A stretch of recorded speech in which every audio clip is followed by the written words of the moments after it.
Un an jour pour jour après le confinement, c'est le temps du bilan pour ce restaurateur toulousain du quartier de l'Ardenne.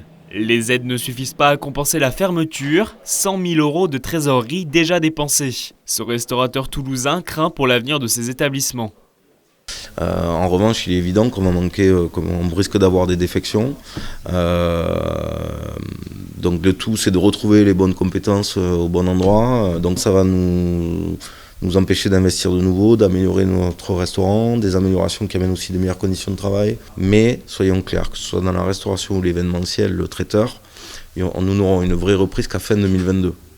Près de 40% de chiffre d'affaires en moins en 2020, c'est le sombre bilan des restaurants de Haute-Garonne. Un peu moins de la moitié des entreprises de ce secteur sont au bord de la faillite, craint la Chambre de commerce et d'industrie. La reprise va être compliquée. Pourquoi ? Parce qu'il va y avoir les prêts à rembourser, les loyers qui sont quand même très importants à Toulouse. Il va y avoir les étalements de charges sociales, dont les gens qui étaient en difficulté un petit peu avant la crise seront vraiment en grande difficulté après. On va essayer bien sûr d'accompagner ces entreprises, parce que c'est dur psychologiquement aussi, c'est très dur aujourd'hui. Il y a beaucoup de gens qui psychologiquement sont en grande difficulté aussi, parce qu'ils se font du souci tous les jours. Imaginez un petit entrepreneur, un restaurateur qui a mis sa maison en caution, etc., qui a des enfants, donc le couple travaille dans le restaurant, qu'est-ce qui se passe demain ? Donc c'est très compliqué.